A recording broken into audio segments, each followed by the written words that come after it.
Hello and welcome to today's story.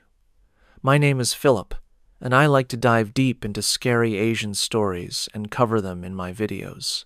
If you have an interesting story you want me to cover, let me know in the comments. I always read all comments. For now, let's get into today's story, where we have a few terrifying stories to share. One of them is this story. The security guard noticed it first, the way the air seemed to thicken near the old morgue entrance, how his flashlight beam would bend and flicker as if passing through water. Marcus Chen had worked night shifts at abandoned sites before, but Old Changi Hospital felt different from the moment he stepped through the rusted gates. It was a Tuesday in late September when the private security firm assigned him to patrol the crumbling compound, and by Wednesday morning, he would submit his resignation without explanation. What happened in those hours between midnight and dawn would stay with him for the rest of his life, not because of what he saw, but because of what he heard, and more disturbingly, what he felt watching him from the shadows of those decaying corridors. Old Changi Hospital sits on the eastern edge of Singapore, a skeletal monument to suffering that refuses to fade into memory. Built in 1935 as a military hospital for the Royal Air Force, the structure served its original purpose for only 7 years before the Japanese invasion transformed it into something far darker. When Japanese forces swept through Singapore in 1942, the Kempeitai, Japan's military police, claimed the building as an interrogation center. The hospital's operating rooms became torture chambers. Its recovery wards turned into holding cells for suspected resistance members and Allied prisoners. The screams that echoed through those halls during the occupation were said to be so loud that nearby residents would stuff cloth in their ears at night, though it did little to block out the sounds of suffering. After the war ended, the building returned to medical use, serving as a hospital until 1997, but those who worked there during its final decades reported strange occurrences that grew more frequent as the years passed. Nurses would find surgical instruments arranged in patterns they hadn't left them in. Patients in certain rooms would refuse to sleep alone, and the basement morgue became a place staff members avoided unless absolutely necessary. By the time the hospital closed its doors, locals had already begun whispering about the spirits that remained, trapped in the place where they had experienced their final moments of agony. The government left the building standing but abandoned, and over the years it became a magnet for urban explorers and paranormal enthusiasts, though most who ventured inside after dark never returned for a second visit. Marcus had heard the stories, dismissed them as exaggerations meant to keep trespassers away, but the security company paid well for overnight shifts at locations. Others refused to work, and he needed the money. His first walk through the compound occurred during daylight hours, a mandatory site inspection before his first overnight patrol. The building's exterior showed decades of neglect, with vines crawling up cracked concrete walls and windows that gaped like empty eye sockets. Inside, the decay was even more pronounced. Ceiling tiles hung at odd angles, exposing rusted pipes and electrical wiring that sparked occasionally, despite the power being cut years ago. The floor tiles, once white, had turned a sickly yellow-gray, and in some corridors they had buckled entirely, creating uneven surfaces that made walking treacherous. But what struck Marcus most during that daytime inspection was the silence. Even with windows broken and holes in the roof, no birds nested in the rafters, no insects buzzed through the halls, and the usual sounds of urban wildlife that typically claimed abandoned spaces were completely absent. It was as if the building itself had been quarantined by nature, left to rot in isolation. His first night began uneventfully. Marcus arrived at 11, unlocked the temporary fence the security company had installed around the perimeter, and began his rounds. The route took him through the main entrance, down the central corridor, through the east and west wings, and finally to the basement level where the morgue and former holding cells were located. He carried a flashlight, a radio that barely worked inside the concrete structure, and a logbook where he was supposed to note the time and location of each checkpoint. The first 2 hours passed in relative quiet. He marked his checkpoints, noted some minor vandalism in the West Wing where teenagers had apparently broken in weeks earlier, and tried to ignore the oppressive feeling that seemed to press against his chest the deeper he went into the building. It was around 1:15 in the morning when he first heard the footsteps. Marcus had just completed his place. Second basement check, and was ascending the stairs back to the ground floor when he heard them, steady and rhythmic, coming from somewhere above him. He stopped, listening carefully. The footsteps were distinct, boot heels against tile, pacing back and forth in what sounded like the second-floor corridor directly over the main entrance. For a moment, Marcus considered the possibility of another security guard, perhaps someone from a different company doing a similar patrol, but he knew that made no sense. His firm had the exclusive contract, and the building was supposed to be sealed except for his entry point. He climbed the stairs quickly, his flashlight beam bouncing ahead of him, and emerged onto the second floor. The footsteps had stopped. He swept his light across the corridor, seeing nothing but peeling paint and empty doorways. The silence pressed in again, heavier now, and Marcus felt the temperature drop noticeably. His breath began to fog in front of him despite the September heat that had made the lower floors sweltering. He called out, his voice sounding small and absorbed by the darkness, asking if anyone was there, but only his own echo answered him, and even that sounded wrong, distorted somehow, as if the building was mocking his attempt at bravery. Marcus continued his patrol, but the unease that had been manageable before now settled into his bones. Every room he passed seemed to watch him, the empty door frames like eyes tracking his movement. In the east wing, he found a wheelchair in the middle of a corridor, rusted but upright, positioned exactly between two doorways as if someone had just stepped out of it moments before. He knew it hadn't been there during his first round. He had walked this exact corridor and would have noticed something so prominent. He approached it slowly, the beam of his flashlight fixed on the cracked leather seat. There were no footprints in the dust around it, no drag marks to indicate someone had moved it recently. Yet there it sat, impossible to ignore. Marcus made a note in his logbook, tried to rationalize it as something he had simply overlooked earlier, and moved on, but his hand trembled as he wrote, and he had to grip the pen tighter to keep the words legible. The building seemed to respond to his growing fear. The air grew colder in patches, creating pockets of frigid space that he would walk through suddenly, his skin prickling with goosebumps before the temperature normalized again.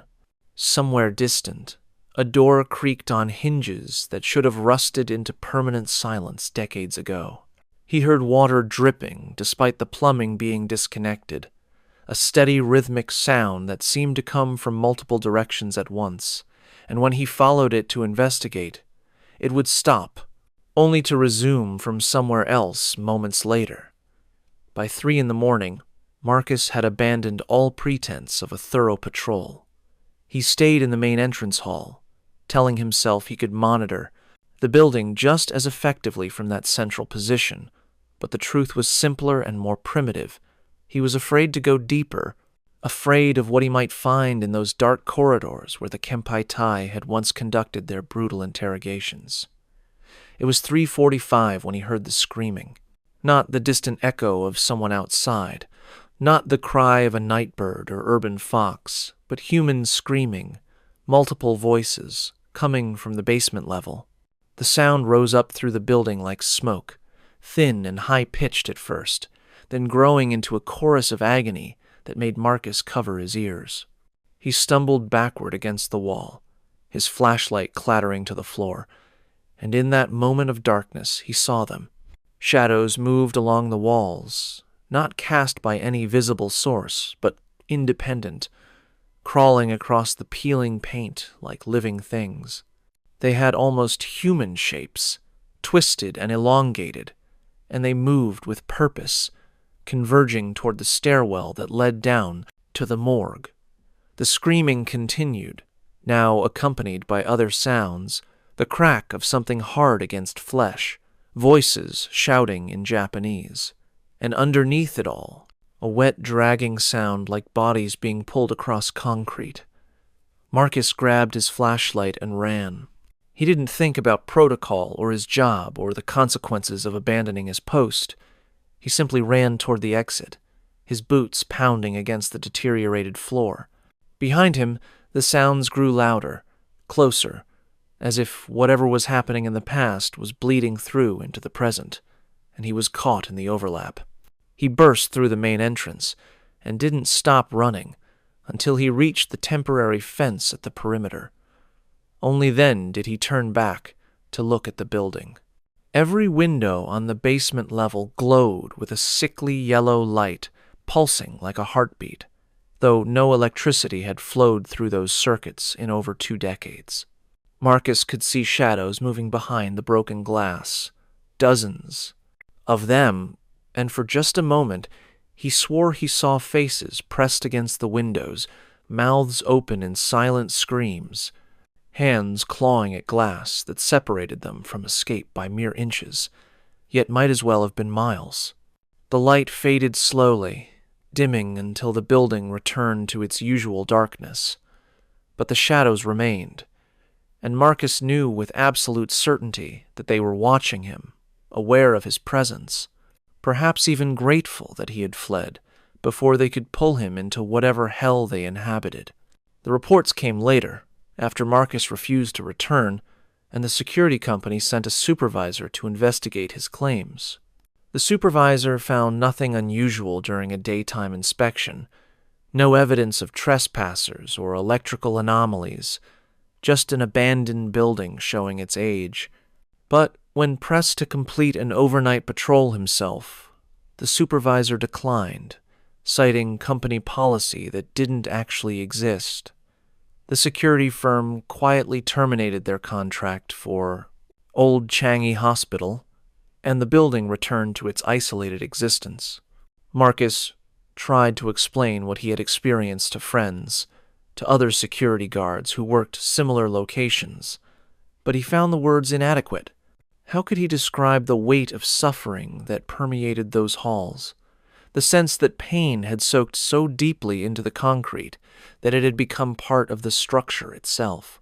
He learned later, through obsessive research he couldn't help but conduct, that the morgue where the Kempitai had conducted their worst atrocities sat directly beneath the main entrance hall, the very spot where he had tried to wait out his shift. He read accounts from survivors who had been imprisoned there, their descriptions of tortures so brutal that most historical texts only referenced them obliquely.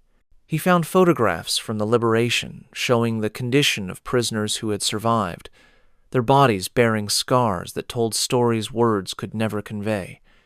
And he discovered something else, a small detail buried in a war crimes tribunal transcript, that the Kempaitai officers who had run the facility were never captured. Several had committed suicide in the building itself when they realized the war was lost. Their bodies found in what was then the basement morgue, surrounded by the instruments they had used on others. The building kept its secrets, kept its dead, and continued to wait in the tropical heat for the next person foolish or desperate enough to disturb its darkness. Marcus left security work entirely after Old Changi Hospital. He took a job in an office, fluorescent lights and cubicles, nothing that required him to be alone in the dark. But some nights he still wakes suddenly, convinced he can hear boot heels on tile, and in those disorienting moments between sleep and waking, he smells something faint but unmistakable, disinfectant mixed with copper and decay, the scent of a hospital that stopped healing and started destroying and never quite stopped, even decades after its doors were supposed to have closed forever. I hope you enjoyed these stories. Tomorrow, we will be uploading another terrifying story. Feel free to subscribe and put on your notifications to never miss another scary video. I upload almost every day. Wish you all the best. But the horrors of abandoned places don't end with Old Changi Hospital. Across the waters in Malaysia, another structure holds its own dark legacy, a place where justice was served with brutal efficiency, and where the souls of the condemned may never have accepted their sentences. The walls of this prison witnessed countless executions, floggings, and deaths, and according to those who have encountered its remnants, some prisoners are still serving time long after their bodies turned to dust. What happened at Pudu Jail reminds us that some places absorb the violence committed within them, becoming monuments not to justice, but to suffering that transcends mortality. The construction worker saw the prisoner for the first time on a Thursday morning in March, weeks after the demolition of Pudu Jail had officially begun. Raj Kumar had been part of the crew tasked with breaking down the colonial-era prison, a job that promised steady work for months and paid better than most construction gigs in Kuala Lumpur.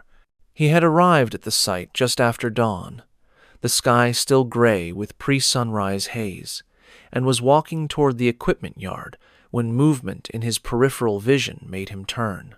There, in a section of the prison that was scheduled for demolition that very day, stood a man in what looked like old prison clothing, pacing back and forth in a space roughly 8 feet by 6 feet, the exact dimensions of a cell. The figure moved with mechanical precision, 5 steps forward, turn, 5 steps back, turn, repeating the pattern without variation. Raj called out to him, thinking perhaps a homeless person had found shelter in the ruins overnight, but the figure didn't respond, didn't even acknowledge Raj's presence. As the sun rose higher and light flooded the compound, Raj blinked and looked again. The figure was gone. The space where he had been pacing was empty, just broken concrete and rusted rebar, but Raj couldn't shake the feeling that something had been there, something that existed in defiance of logic and daylight. Pudu Jail opened in 1895. Built by the British colonial government to house criminals in what was then part of the Federated Malay States. The prison was designed to accommodate 300 inmates, but regularly held more than double that number as Kuala Lumpur grew from a colonial outpost into a major city.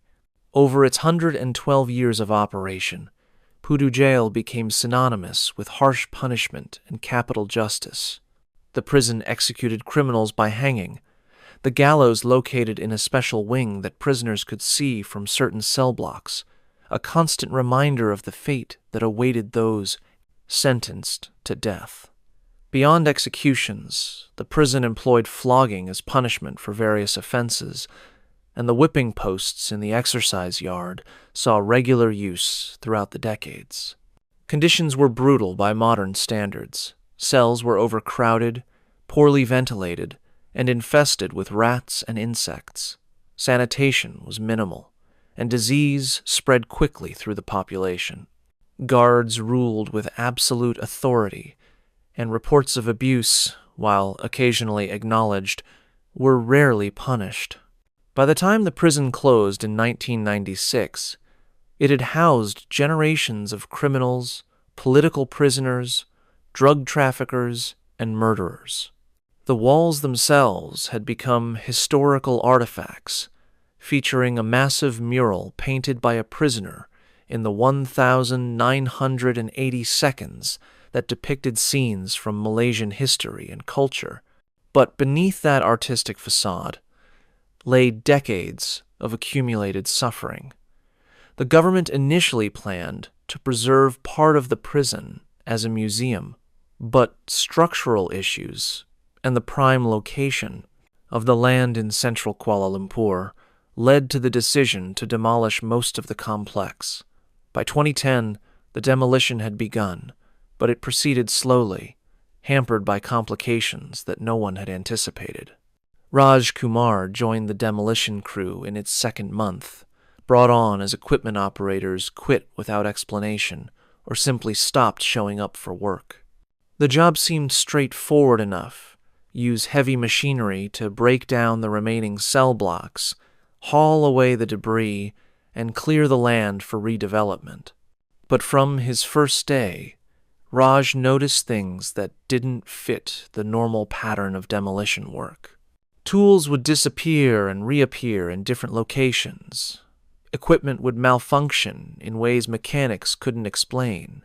And there were sounds, constant sounds that seemed to come from within the walls themselves: scraping, footsteps, and occasionally what sounded like chains dragging across stone.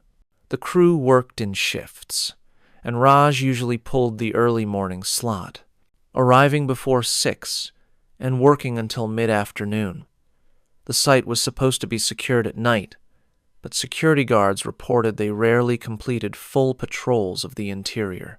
They claimed the remaining cell blocks felt wrong, that the air inside was heavier and colder than it should be, and that walking through those corridors felt like walking through a crowd even though the spaces were empty. Some guards quit after single shifts, refusing to elaborate on what had driven them away. Raj dismissed these stories as superstition at first, the kind of tales that grow around any place associated with death and punishment. But his own experiences began to accumulate, small things initially, then incidents he couldn't rationalize away. One morning, he arrived to find footprints in the dust of a demolished cell block, bare feet, dozens of them, walking in circles that overlapped and tangled like a maze. The prints were fresh, made sometime after the crew had left the previous evening, but the site had been locked, and the security guards swore no one had entered.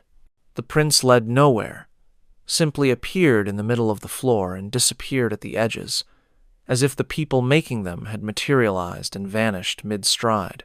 Another day, while operating an excavator to tear down an exterior wall, Raj felt the temperature drop so suddenly that frost formed on the machine's windows. This was in tropical Malaysia, where temperatures rarely dropped below 70 degrees, even at night. Yet for nearly 5 minutes he sat in the cab watching his breath fog, feeling cold that penetrated his clothes and settled in his bones.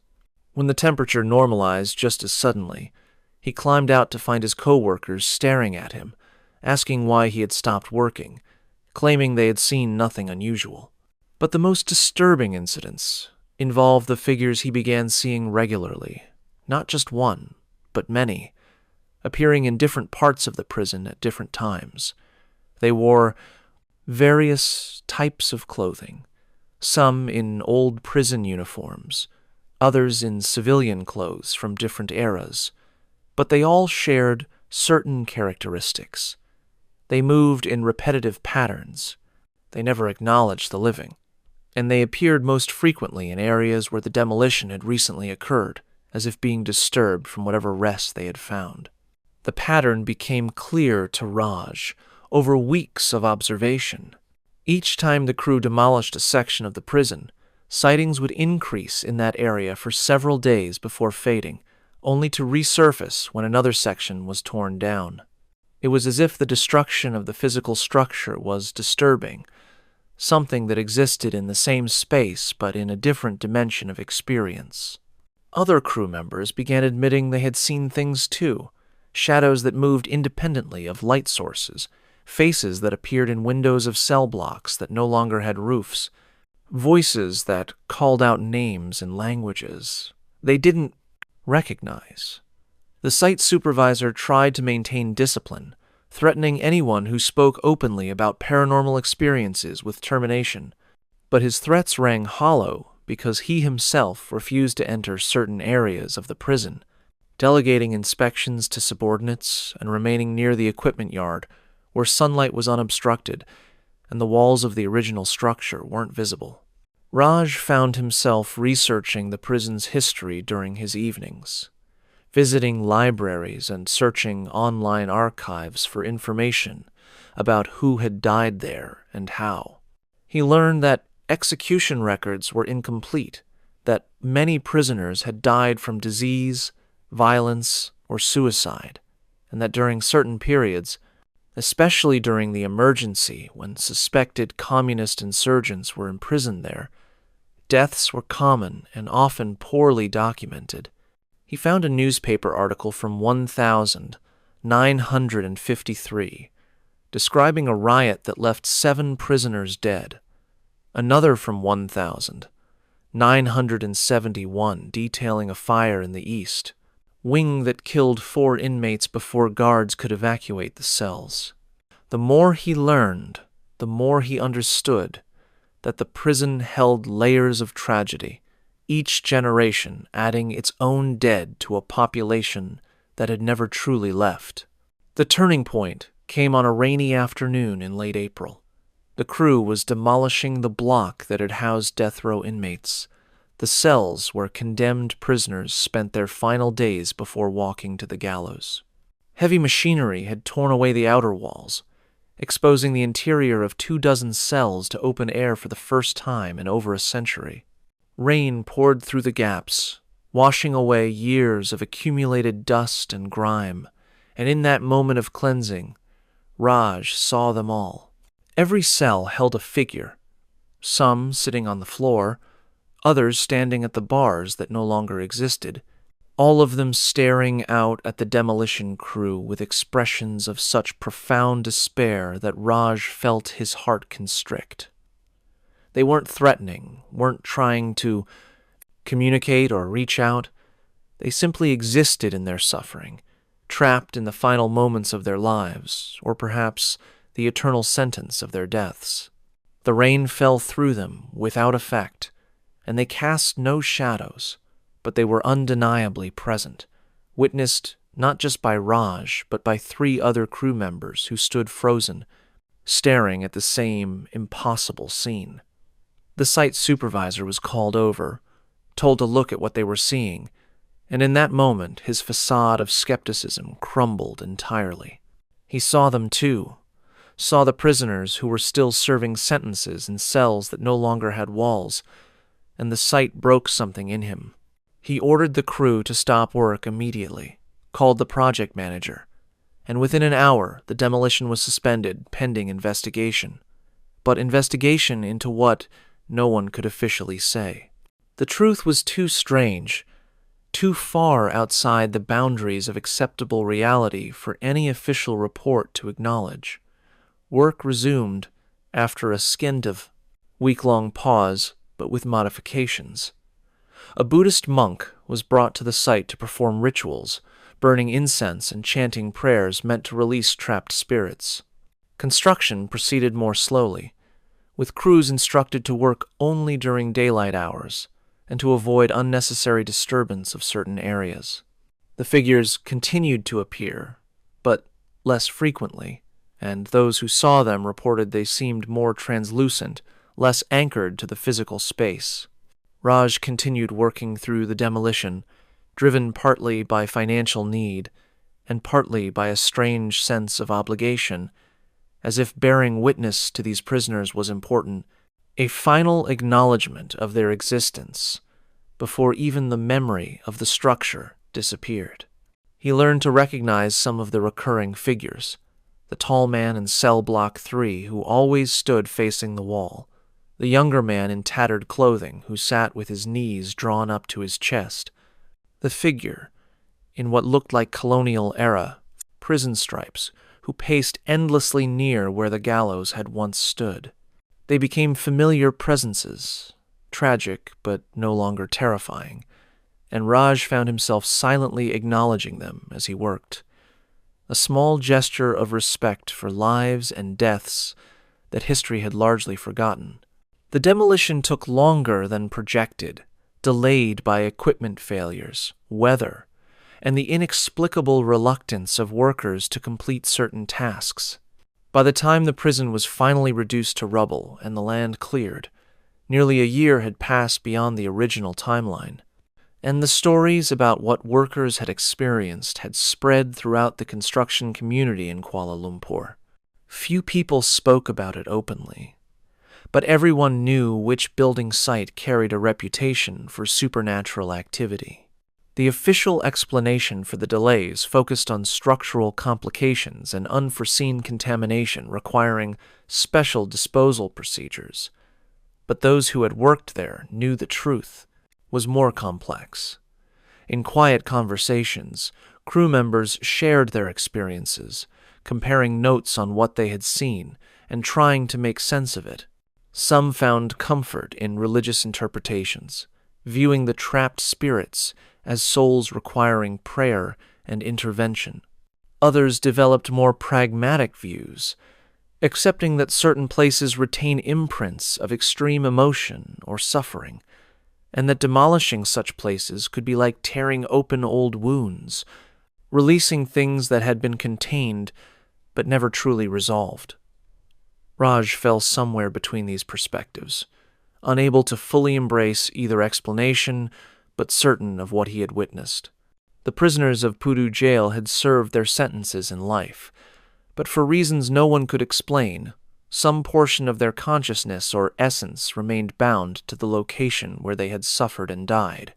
And the destruction of the physical prison hadn't freed them.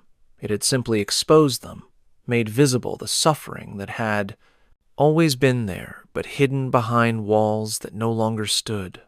After the demolition was complete and the land cleared, Raj moved on to other jobs, but he maintained contact with other crew members who had worked Pudu Jail. They would meet occasionally, drawn together by shared experience that others couldn't understand, and talk about what they had seen. Most had left construction work entirely, finding the experience had changed their relationship with buildings and spaces, making them hyper-aware of the histories contained in structures and reluctant to participate in demolition without considering what might be disturbed. One crew member became an advocate for historic preservation, arguing that some buildings should remain standing as monuments to history, even uncomfortable history, rather than being erased and redeveloped.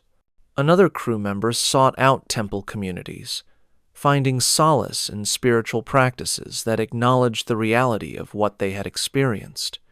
Raj himself developed a habit of researching buildings before taking jobs, looking into their histories, and declining work on sites that carried reputations similar to Pudu Jail. He had learned that some places hold darkness that doesn't dissipate with time or demolition, and that bearing witness to such darkness, while sometimes necessary, comes with a cost that isn't reflected in any paycheck.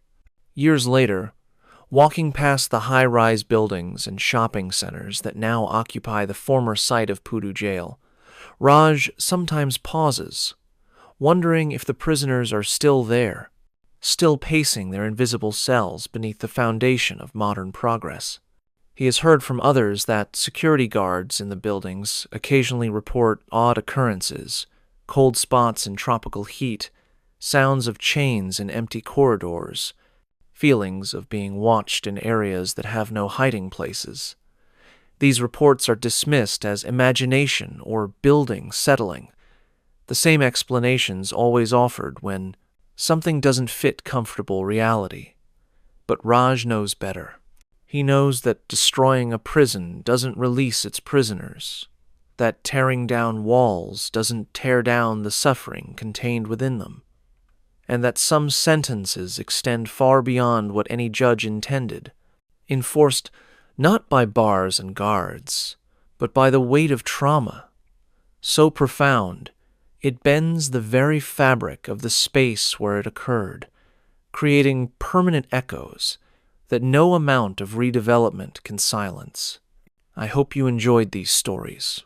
Tomorrow, we will be uploading another terrifying story. Feel free to subscribe and put on your notifications to never miss another scary video. I upload almost every day. Wish you all the best. The stories you've just heard reveal how certain structures become repositories of suffering, how the violence and pain of the past can soak into physical spaces and refuse to fade, even when the buildings themselves are destroyed. But what we've explored so far, as disturbing as it may be, represents only the beginning of a much darker journey. In the stories ahead, the manifestations grow stranger and more aggressive, the boundaries between past and present dissolve even further, and those who encounter these phenomena discover that acknowledging the supernatural is one thing, surviving its direct attention is something else entirely. The places we'll visit next don't simply hold memories of horror. They actively continue cycles of suffering, drawing new victims into patterns established decades or even centuries ago. What comes next will challenge everything you thought you understood about the relationship between the living and the dead, and about the places where that relationship becomes dangerously blurred. The museum curator first noticed the cold spots during her 3rd week at Abashiri Prison Museum, places where the temperature dropped so suddenly that her skin would prickle with goosebumps despite the building's heating system running at full capacity. Yuki. Tanaka had taken the position in October, eager to work with historical preservation in one of Hokkaido's most significant sites, and initially she attributed the temperature variations to poor insulation or drafts from the aging structure. But when she found frost forming on the inside of cell bars in a room where the thermostat read 18 degrees Celsius, she began to understand that something beyond architectural flaws was at work. The frost appeared in patterns, handprints mostly, small, desperate handprints that spread across the metal as if someone had gripped the bars so tightly their essence had frozen into the steel itself. Yuki touched one of these prints with her fingertip and felt a shock of cold so intense it burned. And in that instant of contact, she heard something that made her pull back in alarm, a voice whispering in old Japanese dialect, counting numbers slowly, methodically, as if marking off days that would never end. Abashiri Prison opened in 1890 during the Sage, Meiji era, built on the northern island of Hokkaido, in a location chosen specifically for its harsh climate and isolation. The prison was designed to house the most dangerous criminals in Japan, political dissidents who opposed the rapid modernization of the country, murderers, thieves, and those convicted of treason against the emperor. But Abashiri served a dual purpose beyond punishment. The prisoners provided forced labor for developing Hokkaido's infrastructure, building roads through mountains and forests in conditions that killed many of them. Winter temperatures regularly dropped to minus 20 degrees Celsius, sometimes lower, and prisoners worked in these conditions with inadequate clothing and shelter. Historical records indicate that during the prison's first 2 decades of operation, nearly 200 prisoners died from exposure, malnutrition, or accidents during labor. The death rate was so high that the prison maintained a cemetery on its grounds, and even that filled quickly, requiring expansion multiple times. Guards were also affected by the brutal conditions, though they at least had proper housing and heat. But the isolation and the nature of their work, watching men freeze and die while maintaining order through violence when necessary, took a psychological toll that manifested in their own ways. Some guards became sadistic, finding outlets for frustration and cruelty toward inmates, while others withdrew into themselves, completing their duties with mechanical efficiency that suggested they had learned to stop seeing the prisoners as human beings. The prison operated in its original brutal capacity until 1922, when reforms began to improve conditions slightly, though Abashiri remained one of Japan's harshest detention facilities throughout the 20th century.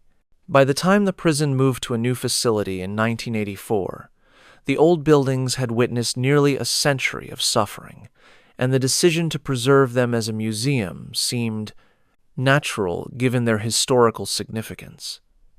The conversion maintained the original architecture as much as possible, displaying cells exactly as they had been, preserving the workshops where prisoners had labored. even keeping the gallows where executions had taken place. Visitors could walk through the corridors, look into cells, and experience a sanitized version of what life had been like for those imprisoned there. But the museum's educational mission hadn't accounted for the possibility that some prisoners might still be present, still serving sentences they couldn't complete in life. Yuki's responsibilities included conducting tours, maintaining exhibits, and closing the museum each evening, a task that required walking through the entire facility to ensure no visitors remained and that all displays were secure. During her first weeks, these closing rounds took place in comfortable silence, her footsteps echoing through empty corridors in ways that felt atmospheric but not threatening. She would check each cell block, the administrative buildings, the workshops, and finally the punishment wing where the most severe disciplinary measures had been carried out. The museum closed at 5 during autumn and winter months, and by the time Yuki completed her rounds, darkness had usually settled over the compound. It was during one of these closing rounds in early November that she first heard the chains. The sound came from the punishment wing, a distinctive metallic dragging noise that moved slowly from one end of the corridor to the other. Yuki assumed a display had come loose. Perhaps a chain that had been part of an exhibit had fallen and was being moved by air current. But when she reached the punishment wing, she found all displays intact and secured exactly as they should be. The dragging sound continued, moving past her now, and she could track its progress even though nothing visible created the noise. It moved with the rhythm of footsteps, dragging between each step as if whatever made the sound was shackled, and it proceeded down the corridor before fading near the cells used for solitary confinement. Yuki stood in the darkness, her flashlight beam cutting through shadows that seemed thicker than they should be, and tried to rationalize what she had heard. Old buildings made noises, metal contracted and cold pipes settled, even when water hadn't run through them in decades. But these explanations felt hollow even as she recited them to herself, and when she finally left the punishment wing and locked it behind her, she was almost running. The incidents increased in frequency and intensity throughout November. Other staff members began reporting their own experiences. The daytime ticket clerk mentioned seeing a figure in prison clothing standing in one of the cells during a tour, visible for just a moment, before vanishing when she looked directly at it.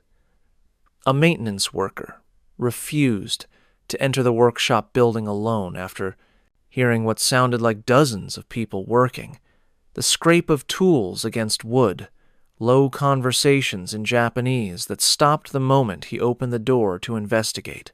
Tour guides reported that certain cells felt different from others, that walking past them created a sense of pressure or unease, that visitors also commented on, asking why those particular cells felt so much colder or why they experienced sudden headaches when looking through the bars. The museum director initially dismissed these reports as suggestion and imagination, the natural result of working in a place associated with death and suffering. But his skepticism wavered after his own experience during a late-night meeting in the administrative building. He was reviewing documents in his office when he heard footsteps in the corridor outside, heavy boots on wooden floors pacing back and forth. Thinking a staff member had remained late, he opened his door to greet them, but the corridor was empty and dark, illuminated only by emergency lighting. The footsteps continued, passing right in front of him, and he felt a cold presence move through the space where a person should have been, a sensation of movement and occupation without any visible form. The footsteps proceeded down the corridor, faded at the far end, then started again from the beginning, repeating the same path as if whatever made them was locked in an eternal patrol or penance. The director stood frozen, watching this invisible presence complete its circuit 3 more times before finally stopping. and in the silence that followed he heard something that chilled him more than the footsteps themselves. A voice, barely audible, whispering numbers in Old Japanese, counting upward slowly. A count that seemed to have no end in sight. Yuki became obsessed with understanding what was happening at the museum. She spent her evenings researching the prison's history, reading accounts from guards and prisoners, studying records of deaths and punishments. She learned that the punishment wing, where she had first heard the chains, had been particularly brutal. Prisoners sent there were typically shackled and kept in near-total darkness, sometimes for weeks, with minimal food and no human contact beyond guards who checked to ensure they were still alive. Many prisoners who entered the punishment wing emerged broken in mind as well as body, and some never emerged at all, dying in those dark cells with only their counting to mark the passage of time. The workshop, where the maintenance worker had heard phantom sounds of labor, had been the site of numerous accidents. Prisoners working with dangerous tools under exhausted conditions inevitably led to injuries and deaths, and records showed at least 30 fatal accidents in that building alone.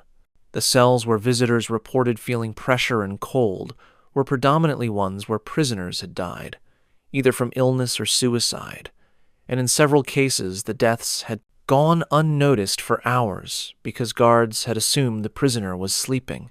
Yuki compiled her research into a private document, not knowing what she intended to do with it, but feeling compelled to create some record of the individuals whose suffering still echoed through the museum.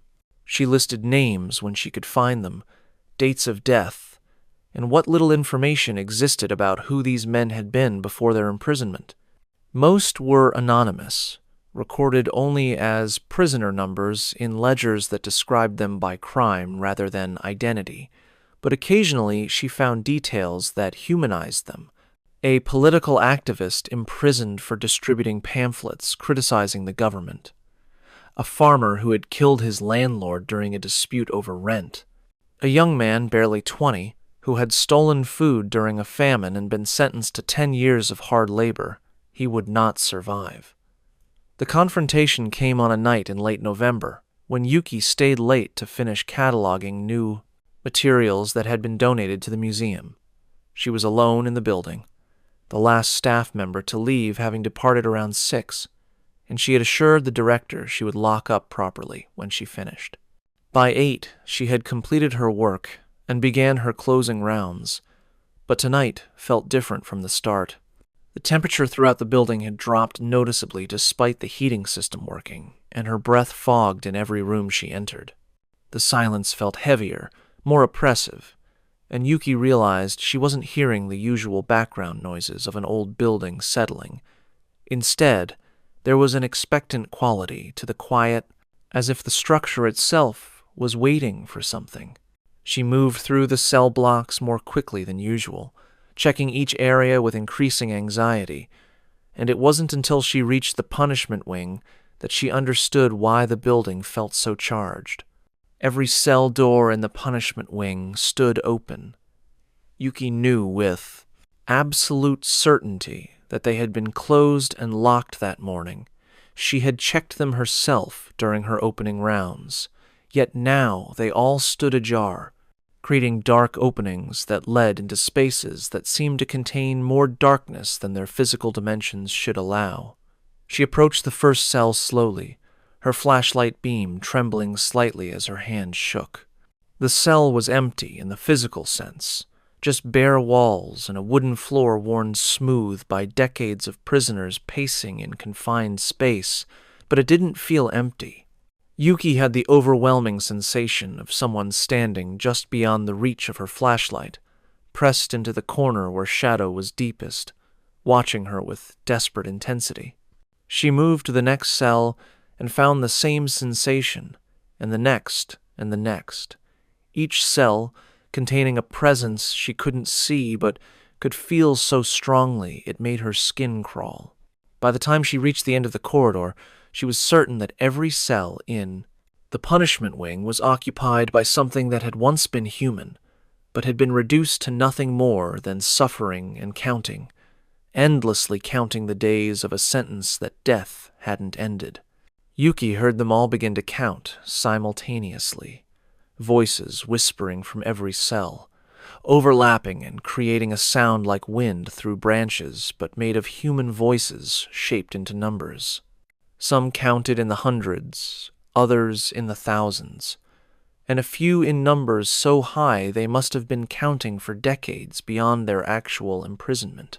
The sound built and layered, creating a chorus of desperation that filled the corridor and seemed to press against Yuki's skull. She backed away slowly, her light flickering as the cold intensified. And in that flickering she saw them, just for an instant, figures standing in the doorways of their cells, thin and pale and dressed in prison clothing from a century past, their faces turned toward her, with expressions that weren't quite malevolent, but weren't peaceful either. They looked at her with the eyes of men who had forgotten what kindness was, who had been reduced to nothing but their punishment and their counting. And in that moment, Yuki understood that they weren't trying to scare her or harm her. They simply wanted acknowledgment, wanted someone to bear witness to the fact that they were still here, still serving time in cells that no longer had locks because the bars had become internalized, written into whatever remained of their consciousness. The counting reached a crescendo, dozens of voices all reaching some significant number simultaneously, and then stopped abruptly, the silence that followed somehow louder than the noise had been. The cell doors swung shut one by one, moving with deliberate slowness, and Yuki heard the distinctive sound of locks engaging, even though no keys turned and no physical mechanism should have been functional. She stood in the corridor, shaking from cold and fear, and made a decision in that moment that she didn't fully understand but knew was necessary. She began to speak, addressing the empty corridor in formal Japanese, acknowledging the prisoners by their suffering rather than their crimes. She told them she had read their records, that she knew some of their names, that she understood they had died here, and that somehow death hadn't freed them from this place. She didn't know if they could hear her or understand, didn't know if her words meant anything to consciousnesses that might be too fragmented by time and trauma to process language anymore. But she spoke anyway, feeling foolish and frightened, but also compelled to offer some gesture of recognition to beings who had been denied humanity for so long. When she finished speaking, the temperature in the corridor began to normalize. The oppressive sense of presence lifted slightly, and Yuki felt something shift, not a dramatic change, but a subtle easing, as if some small portion of tension had been released. She completed her rounds quickly after that, locked the building, and went home, but she knew her relationship with the museum had fundamentally changed. She couldn't work there anymore with the comfortable detachment of someone managing historical artifacts. She was now a caretaker for the dead, responsible in some small way for acknowledging their continued existence. The museum director listened to her account the next morning, and to Yuki's surprise, he didn't dismiss it or suggest she was imagining things. Instead, he shared his own experiences and those of other staff members, and together they made a decision to approach the situation differently. They contacted a Shinto priest who specialized in dealing with restless spirits and arranged for a ceremony to be performed at the museum. The priest came in early December, conducted rituals at the punishment wing, the workshop, and the cells where deaths had occurred most frequently, offering prayers meant to ease the passage of souls who had become trapped between worlds. The ceremony didn't eliminate the phenomena entirely. Staff and visitors continued to report experiences that couldn't be easily explained, but the frequency and intensity decreased noticeably. The counting voices were heard less often, the cold spots remained but felt less aggressive, and the sense of desperate presence that had permeated certain areas softened into something more melancholy than threatening. Yuki continued working at the museum, But now, as part of her closing rounds, she would pause in the punishment wing and offer a brief acknowledgment, nothing formal, just a simple statement that she recognized the presence of those who remained and that their suffering hadn't been forgotten. Other staff members adopted similar practices, small gestures of respect that seemed to maintain the easing that had occurred after the ceremony. Years later, Yuki still works at Abashiri Prison Museum, now as assistant director, and she trains new staff members, not just in the historical facts of the prison, but in the unwritten protocols for coexisting with its remaining inhabitants. She tells them about the cold spots, warns them about the sounds they might hear during closing rounds, and explains that fear is natural, but respect is more important. Some new employees last only weeks before transferring to other positions, unable to handle the reality of working in a place where the past isn't quite past, but others adapt as Yuki did, learning to acknowledge the prisoners who never left, and to see their presence not as a threat, but as a testament to suffering that demands remembrance. The museum's educational materials now include more information about the individual prisoners, giving names and brief biographies when records allow, an effort to restore humanity to men who were reduced to numbers during their imprisonment. And on quiet nights when Yuki completes her rounds alone, she sometimes hears the counting, softer now, almost peaceful, and she wonders if the prisoners are still serving their sentences, or if perhaps they're simply counting down to a freedom they're not quite ready to claim, finding strange comfort in the familiar rhythm of numbers that once marked their captivity, but now might mark something closer to patience, an eternal waiting for whatever comes next when even ghosts grow tired of haunting. I hope you enjoyed these stories.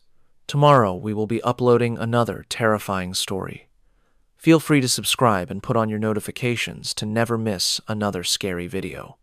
I upload almost every day. Wish you all the best.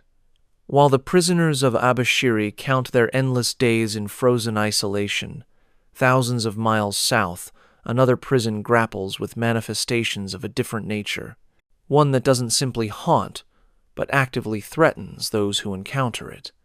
In the Philippines, where overcrowding and violence create their own forms of hell, the supernatural elements that emerge carry an aggressive quality that makes them far more dangerous than passive ghosts trapped in repetitive patterns.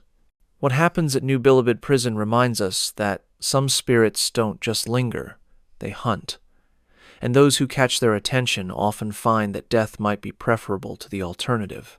The guards saw her first on a Tuesday morning during the shift change in the maximum security compound, a woman in white, standing at the end of the corridor in a section that should have been empty because it was being cleaned after a violent incident the previous day.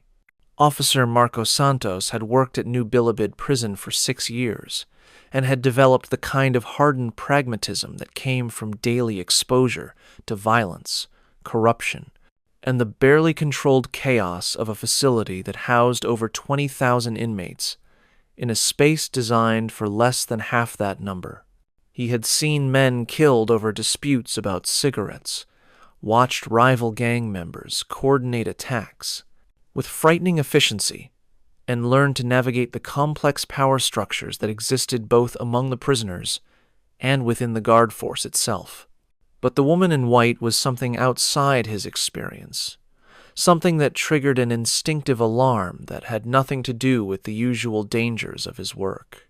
She stood perfectly still, facing away from him, her white dress or uniform. He couldn't tell which from this distance, luminous even in the harsh fluorescent lighting. Marco called out to her, asking who she was and how she had gotten into a restricted area, but she didn't respond or turn around. He began walking toward her, one hand instinctively moving to his baton, even though he knew physical force was unlikely to be necessary with a civilian woman. But as he got closer, he noticed details that made him slow his approach. The woman cast no shadow despite the bright overhead lights, and the concrete floor beneath her feet showed no reflection, even though it had just been mopped and should have been gleaming. When Marco was perhaps 10 feet away, the woman turned to face him, and in that moment he understood why the other guards had been whispering stories he had dismissed as superstition and stress-induced hallucination. New Bilibid Prison began operations in 1940, built to replace the old Bilibid Prison in Manila that had become hopelessly overcrowded and outdated. Located in Muntinlupa, south of the capital, the new facility was designed as a modern correctional institution that would rehabilitate prisoners through work programs and education. But from the beginning, the reality fell short of the ideal. World War II interrupted normal operations almost immediately, and during the Japanese occupation, the prison became a holding facility for resistance fighters and political prisoners, many of whom were tortured and executed on the grounds. After the war, the prison resumed its intended function, but struggled with overcrowding, corruption, and violence that grew worse with each passing decade. By the 21st century, New Bilibid had become notorious, not just in the Philippines but internationally, as investigations revealed that high-profile drug lords and other criminals were essentially running operations from inside the prison, with guards and officials being bribed or threatened into cooperation. Living conditions were abysmal, with cells designed for 4 prisoners holding 20 or more. Sanitation was minimal, disease spread rapidly, and violence was so common that multiple murders per week were considered normal. The maximum security compound where Marco worked housed the most dangerous prisoners, including members of various gangs that maintained rigid control over different sections of the facility. These gangs operated with quasi-military discipline, collecting protection money from other prisoners, running drug operations, even conducting executions of rival members or those who violated gang rules. Guards in the maximum security compound walked a careful line, maintaining enough authority to prevent complete chaos while understanding that they were vastly outnumbered and that enforcing rules too strictly could result in coordinated attacks that might leave them dead. It was a job that aged men quickly, burning through optimism and replacing it with cynicism and barely suppressed trauma. The stories about the White Lady had circulated for years, but Marco had dismissed them as folklore, the kind of ghost story that naturally developed in any place associated with death and suffering. According to the stories, she had been a nurse or medical worker who had been killed during a riot in the 1970 seconds, caught in the wrong place when violence erupted between rival factions and gang members. Some versions claimed she had been specifically targeted, killed as revenge against her family for some perceived wrong, while others said she had simply been in the way when weapons came out and blood started flowing. Her body had allegedly been found in one of the corridors of the maximum security compound, and in the decades since, guards and prisoners both reported seeing a woman in white wandering those same corridors, particularly after violent incidents. But the stories claimed she was more than a passive ghost. Those who saw her face directly, who met her eyes, would fall ill within days, sometimes fatally. Marco had attributed these deaths to the terrible conditions in the prison, where disease was rampant and medical care was minimal, coincidence rather than supernatural curse. But standing 10 feet from the White Lady and looking into her face, he felt his skepticism crumble into dust. Her face was beautiful in a way that felt wrong, too perfect, too symmetrical, like a mask rather than living flesh. But it was her eyes that truly disturbed him. They were dark and seemed to contain depths that shouldn't exist in human anatomy, and looking into them created a pulling sensation, as if some part of him was being drawn toward her against his will. Marco forced himself to look away, breaking eye contact, and in that instant the woman vanished, not fading gradually, but simply ceasing to exist between one moment and the next. He stood alone in the corridor, breathing hard, his heart pounding against his ribs. And behind him, he heard another guard, asking if he was all right, saying his name repeatedly as if he had been calling for a while without response. Marco turned to find Officer Reyes looking at him with concern and something else in his expression, recognition maybe, or pity. Reyes asked if Marco had seen her, and when Marco nodded, unable to speak, Reyes simply shook his head and said they should report to the medical office immediately for a checkup, standard procedure after any unusual incident. But the way Reyes said it suggested he knew this checkup wouldn't reveal anything medical science could address, and that whatever had begun when Marco looked into the White Lady's eyes was beyond the reach of doctors or medicine. The illness began 3 days later, subtle at first, just a persistent headache and mild nausea that Marco attributed to stress and the oppressive heat of the prison. But by the 4th day he developed a fever that spiked so high he became delirious, sweating through his sheets and experiencing vivid nightmares where he was trapped in the prison corridors, being pursued by something he couldn't see but could feel getting closer. He took sick leave, rare for prison guards who were chronically understaffed and pressured to work even when unwell, and spent a week essentially bedridden while his wife cared for him and grew increasingly worried. Doctors found nothing wrong. His blood tests came back normal. His vitals were acceptable considering the fever, but they had no explanation for what was causing his symptoms. The fever would break for a few hours, giving him false hope of recovery, then return even stronger. And during those feverish periods, Marco would see her again, the White Lady, standing at the foot of his bed or in the corner of his room, watching him with those impossible eyes. His wife saw nothing, became increasingly convinced he was suffering from exhaustion and stress-induced hallucinations, but Marco knew better. This was connected to what had happened in the prison, to looking into the White Lady's eyes and having some part of himself caught by whatever she was. In desperation, Marco reached out to other guards who had reported seeing the White Lady, men he had previously dismissed as superstitious or attention-seeking. 2 of them met with him at his home, arriving together with the nervous energy of people who knew they were dealing with something beyond normal experience. They shared their own stories. Both had seen the White Lady. One had looked into her eyes like Marco and had fallen seriously ill for weeks before slowly recovering. The other had been smart enough, or lucky enough, to look away immediately and had escaped with only nightmares and a persistent sense of being watched. They told Marco about others who hadn't been so fortunate, a guard who had died 3 weeks after encountering the White Lady, officially from complications of undiagnosed diabetes, but everyone who worked with him knew he had been healthy before the sighting, a prisoner who had seen her and had become so convinced he was cursed that he had hanged himself in his cell rather than wait for whatever fate she had marked him with.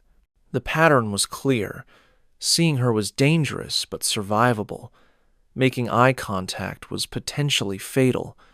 And the only consistent element in the stories of those who recovered was that they had sought help from spiritual practitioners, shamans or faith healers, who dealt with supernatural afflictions that existed outside the medical paradigm. Marco's wife was Catholic and skeptical of folk healing, but she was also desperate and willing to try anything that might help her husband.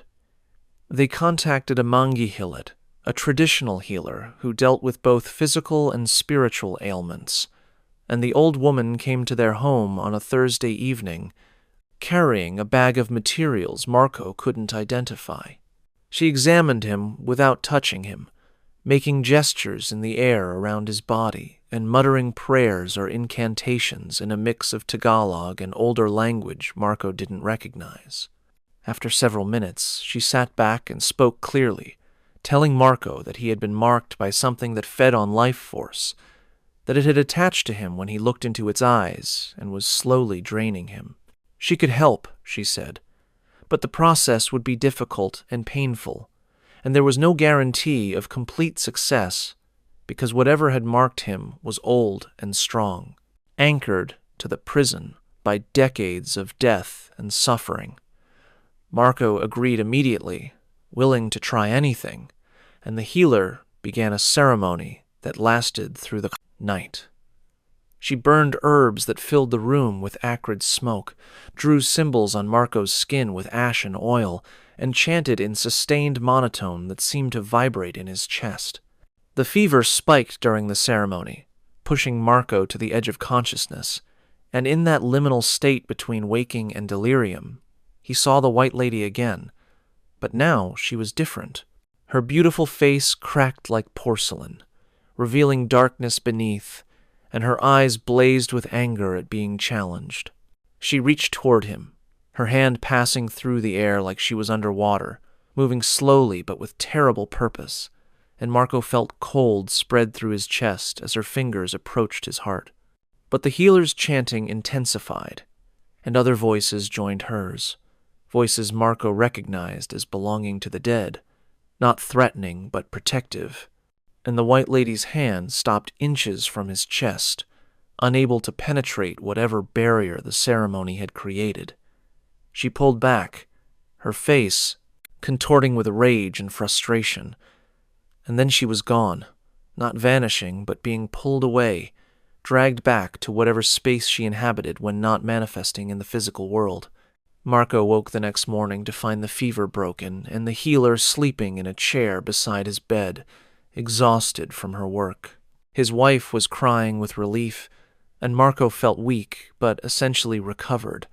The draining sensation that had been steadily growing over the past week had lifted. The healer woke a few hours later, accepted payment and a meal, and before leaving gave Marco specific instructions. He was to wear a protective amulet she provided. He was to avoid the maximum security compound entirely for at least a month. And he was never, under any circumstances, to look into the White Lady's eyes again if he encountered her, because the protection she had given him would only work once, and a second marking would likely be fatal. Marco followed these instructions religiously, returning to work after his recovery, but requesting reassignment to the minimum security area, a request that was granted without question, because the administrators knew about the White Lady, even if they would never officially acknowledge her existence. His experience became part of the informal knowledge base that circulated among prison staff, another story added to the growing collection of encounters with the White Lady, another warning for new guards about the dangers that existed in New Bilibid Prison, beyond the obvious threat of violent inmates. The White Lady continued to appear sporadically over the following years, usually after violent incidents or deaths in the maximum security compound, as if something about fresh trauma or bloodshed drew her out or strengthened her presence. Some prisoners claimed to see her regularly, said she wandered certain cell blocks after dark, peering into cells as if searching for someone specific.